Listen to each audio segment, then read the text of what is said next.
Thank you, Dr. Miller.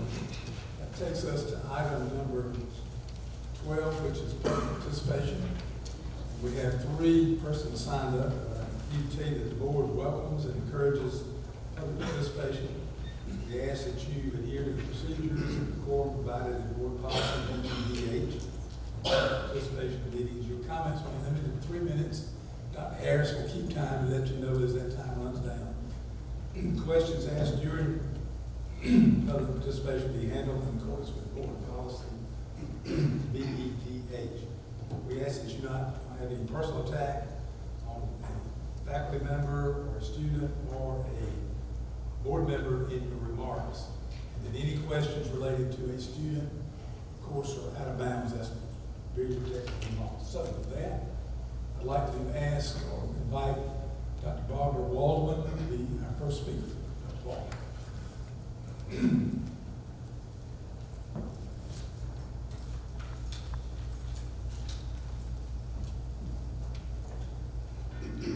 Thank you, Chairman Yan, members of the board, and Dr. Melton.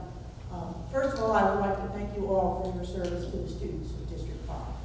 I know you do everything with the best interest of the students at heart. What I'd like to do tonight, and please forgive me, I'm going to read a few things off of my phone just so that I get the details right. First of all, I would just like to let you know about the Irmo Cross Country team. This weekend, this Saturday, they hosted the school's first Irmo Relays competition, and this was at the Mungo Park, which is the old Coldstream Country Club and golf course. This was a competition between 10 other South Carolina schools, and the girls' varsity team finished second in the combined overall and first in the individual race. The boys' varsity team also finished second combined overall and second overall in the individual team and first in their division race. So I just wanted to bring that good news to your attention. The second item, and maybe you've seen this because this has been posted on the district's website today, just today, but the Symphonic Wind Ensemble at Irmo High School has been selected to perform at the South Carolina Music Educators Association's Professional Development Conference in Columbia on February 7th, 2020. They are one of only 2 high school orchestras that have been invited and been honored in this way. So I just wanted to let you know about that good news as well. And the last item that I wanted to just bring to your attention is that page 5, the Parent Advocates for Gifted Education in District 5, is holding what we call our welcome reception for families of newly identified gifted students. This will be on Thursday evening, 7 p.m. at the Crossroads Intermediate School cafeteria.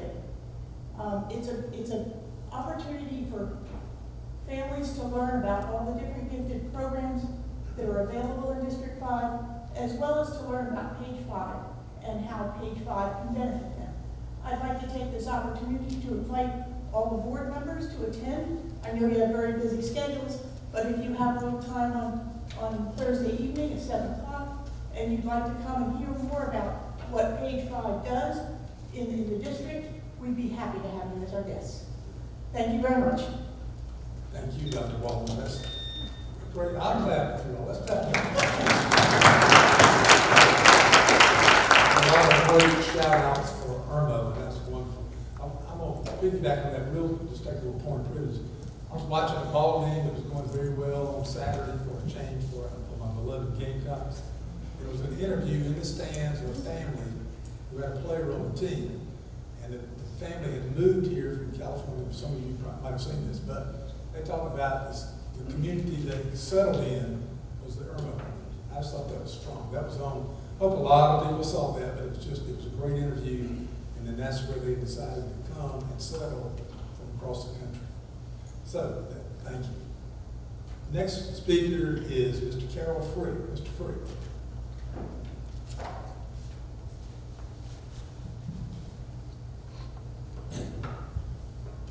I'd like to thank you all for allowing me to come and visit today. I'm here in response 2 weeks ago, Mid Carolina came to Chapin. And I look in our stands and they're full. I look across at the few stands that are on the other side, they're full. The fencing, all around on the other side, people standing up, watching, wanting to see their team perform and their band. I'm sure a lot of band parents, and that concerned me. I know there's something that can be done to add additional seats in certain situations, and somebody overlooked the fact. I know there was money talked about to add seats on the visitor side, and that is needed so bad that no one really understands it until you have been involved with high school bands. Go over to Batesburg, Leesville for competitions. The stands are full on the home side, and then the kids fill up the other side.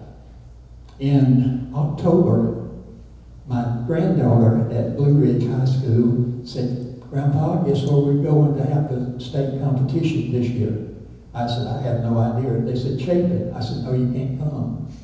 There's no place for the band to sit on the opposite side." I know they can go in and put the temporary things in, but we need you all to act and get our stands on the visitor side up.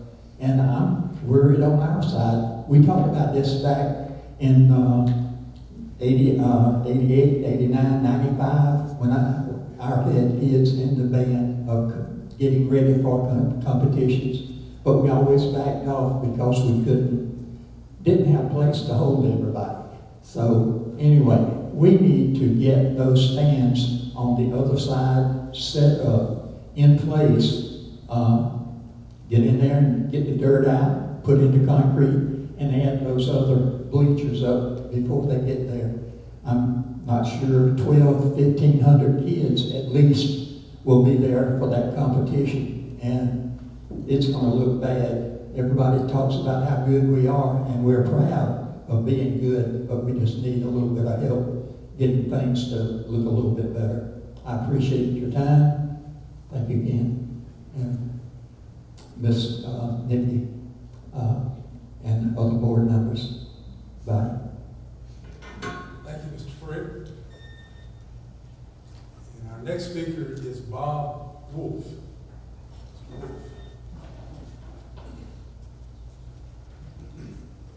Well, thank you. I'm here to just let you know that I'm proud to be a parent of a student at Irmo Middle School. The school has made done so many wonderful things in the past couple of years. I've been there last year, now my son's in 7th grade. And one of the things we wanted to talk about is that it's now a professional development school with the University of South Carolina. And that's allowed a lot of professional development to occur with our teachers and staff. But also, one thing that's very important to me is that we have that positive behavior intervention support. This has made a huge difference. We've seen a tremendous reduction in behavioral problems and disciplinary problems. And part of that is possible through the support that you've given us to have the interventionist, and it's been a wonderful situation. I'd like to encourage you with that, but also tell you that the staff, the faculty, and the administration at Irmo Middle has done a wonderful job trying to get everything in line to make that happen. And so I'm very proud of that. I guess that's all I need to say. Thank you. Oh, by the way, I did want to encourage all of you, those of you that have been able to attend like the joint Irmo SIC meeting, we really appreciate that. And those of you who've been attending the PAC meetings with Dr. Hilton, it's really nice to see that kind of support that's there. And a lot of us can't always attend. I'm going to miss tomorrow, but it's really great when we see the board members participate and have an active role in our schools. Thank you very much. Thank you, Mr. Wolf. We want to thank all our speakers. That will conclude our public participation.